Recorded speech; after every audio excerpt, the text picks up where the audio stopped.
Oi, eu sou a Violeta e sejam bem-vindos. No vídeo de hoje eu vou continuar contando a história de como eu sobrevivi ao meu primeiro emprego. Então caso você seja novo e caiu de paraquedas aqui nesse vídeo, ou não viu essa história ainda, eu recomendo que você veja os vídeos passados pra você entender a continuação dessa história. Mas é claro que antes de começar esse vídeo, não se esqueça de curtir, de se inscrever aqui no canal e comentar aqui embaixo qual é o emprego dos seus sonhos. Independente do emprego que a gente tiver, a gente sempre vai lidar com diversos tipos de pessoas. Às vezes nós temos a sorte de lidar com pessoas muito legais e o azar de lidar com pessoas insuportáveis. E quando eu trabalhava nessa loja de roupa e sapato, eu lidava com todo tipo de pessoa, do mais legal e simpático até o mais chato e insuportável. Eu não sei o que tinha na cabeça da pessoa que ela achava que seria de bom tom descontar as frustrações da vida dela em um atendente de uma loja que estava lá apenas fazendo o seu trabalho. E além de eu ter que lidar com esses clientes chatos, eu também tinha que lidar com todos os clientes se a loja estivesse cheia. E vá por mim, não era nada fácil. Era aquele típico meme, Jesus Cristo versus 50 mil satanás. No meu caso era uma funcionária versus 50 mil clientes. Eu tinha que ficar atendendo o cliente, pegar o sapato que ele queria, fazer o pagamento de outro cliente, atender outro cliente que tava chegando. Era uma correria que, olha, eu não sei como é que eu não enlouquecia. E quanto mais eu andava por aquela loja, mais cansada eu ficava. Não só fisicamente, como mentalmente, por ter que tirar um carisma do rabo pra atender aquelas pessoas. Porque às vezes você não acorda de bom humor. No meu caso, eu não acordava de bom humor todo dia quando eu trabalhava naquele lugar. Mas quando você não acorda de bom humor, você não tá com paciência e muito menos disposição pra ter que socializar com as pessoas. E de todos os clientes mais chatos que eu já atendi, tem dois que estão bem cravados na minha mente. Uma dessas clientes é uma senhora que se apaixonou por um sapato da loja. Só que o sapato da vitrine não era do número que ela calçava, então ela pediu pra eu olhar no estoque pra ver se tinha o número dela. Eu revirei aquele estoque de cabeça pra baixo e eu não achei o bendito chinelo que ela queria. Eu até mandei mensagem pra minha patroa pra ver se tinha de fato o chinelo. E assim, tinha. Só que esse chinelo ficava na outra loja deles, que ficava na cidade vizinha. Então, pra ir buscar lá só pra entregar e pra ver se essa cliente vai querer calçar e comprar o sapato, ia ficar meio complicado. Aí eu expliquei pra ela,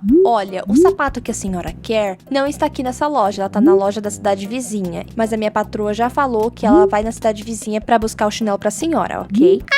Beleza, então. Quando ele chegar, você me manda mensagem, ok? Eu não ia lembrar de mandar mensagem pra ela, mas nem ferrando. Primeiramente que eu nem sabia se os meus patrões eles iriam de fato buscar esse chinelo, porque do jeito que eles eram preguiçosos e irresponsáveis, provavelmente eles não buscariam. E até então a gente tinha deixado essa história de lado, a gente tava cagando e andando por esse chinelo. Mas a senhora, ela foi insistente e quis porque quis esse bendito desse chinelo. Ela podia muito bem comprar pela internet, mas provavelmente não tinha uma pessoa com paciência pra lidar com ela, e aí como não tinha ninguém pra ajudar ela a comprar pela internet, ela resolveu voltar na loja pra infernizar a nossa vida. Oi, bom dia. Eu queria saber se vocês já buscaram o chinelo que eu tava interessada. Ah, sim, o chinelo tá só um minuto. Ô patroa, a senhora retornou e ela quer saber se vocês já buscaram o chinelo. Vocês já buscaram? Não, a gente ainda não buscou, ainda não, mas pode falar pra ela que a gente vai buscar, tá?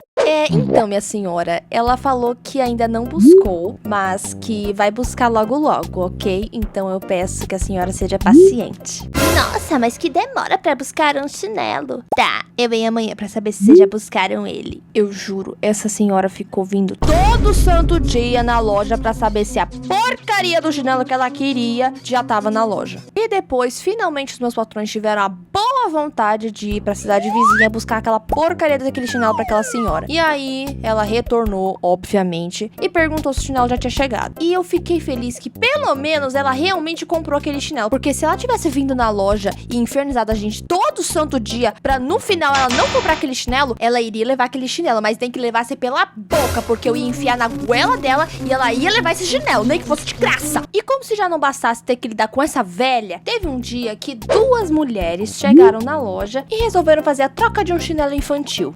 Oi, bom dia. Eu queria saber se tem como trocar esse chinelo aqui por um outro tamanho, porque eu coloquei no meu filho e ficou muito pequeno, aí eu queria um tamanho maior. Juro, eu nunca vi duas mulheres tão metidas na minha vida. Sabe aquela típica dupla de desenho animado, aonde tem uma pessoa alta e magra e uma pessoa baixinha e gordinha? Eu juro por Deus, elas eram exatamente desse jeito. Quando eu percebi o jeito metido delas, eu já imaginei imaginava que eu teria dor de cabeça. A gente foi até a prateleira de chinelos, aonde elas tinham pegado esse chinelo, e a gente tentou achar um outro chinelo que tivesse uma numeração diferente, mas que fosse igual àquele que ela tinha pegado. A gente ficou olhando, mas não tinha outro chinelo com outra numeração. E quando eu percebi isso, eu só pensei, tá, fudeu. Eu cheguei nela e usei o restante da minha paciência pra lidar com aquela situação. Olha, o chinelo que a senhora quer, ele não tem mais disponível, mas eu posso te oferecer um outro chinelo diferente desse. Aí, se a senhora se interessar, você só precisa pagar a diferença. Ai, mas eu queria tanto o outro chinelo. É sério que não tem lá no estoque? Não, minha senhora, não vai tá tendo. Eu já revirei aquele estoque inteiro. Então, ou a senhora escolhe um outro chinelo, ou fica com esse mesmo. Ai, fazer o quê? Pode ser, então. Cadê os outros chinelos? Eu fui no estoque, eu cacei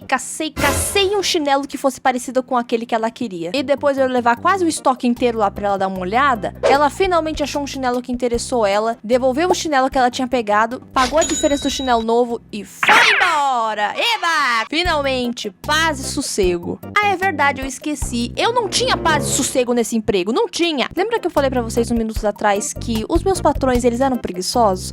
Pois bem, o patrão, ele era muito preguiçoso. Ele não fazia questão e não levantava um dedo sequer pra ajudar a fazer alguma coisa naquela loja. Mas é claro que ele não fazia isso, porque ele estava me pagando pra fazer as coisas que ele não queria fazer. E mesmo não ajudando a limpar, a organizar a loja, que ficasse pelo menos na recepção pra receber os pagamentos e atender os clientes. Mas nem isso ele fazia. Sabe o que ele ficava fazendo a maior parte do tempo? Ele ficava sentado lá no computador da loja assistindo Family Guy.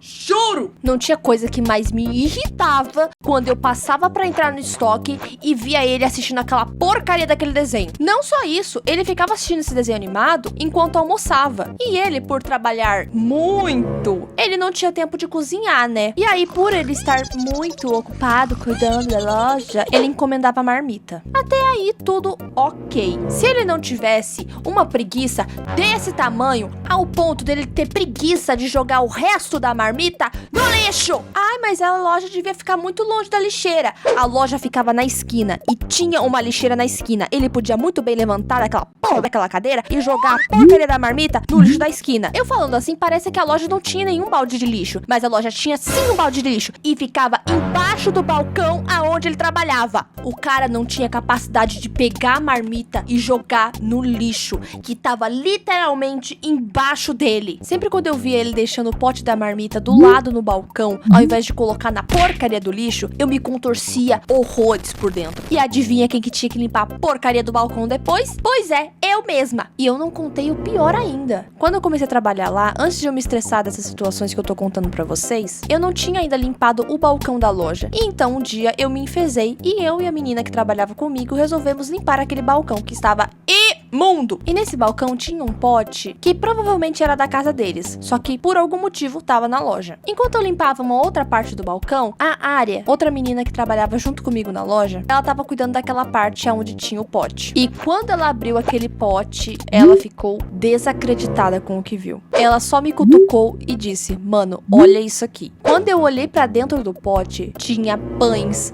mofados dentro daquele pote.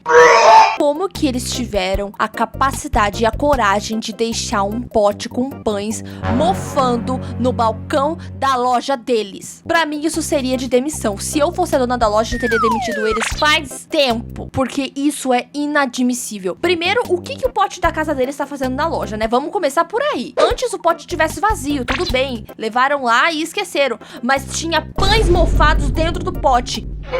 É tão nojento e tão irresponsável num nível que eu nem sei explicar. Depois de eu e a Área a gente ver aquela nojeira no pote, a gente jogou os pães fora e levamos aquele pote nojento de volta pra casa deles, já que a casa deles era ali perto da loja. E vocês acham que acabou? Quem me dera tenha acabado. Se os acontecimentos desse vídeo já me estressaram horrores, é porque vocês não têm ideia com o que eu me estressei depois.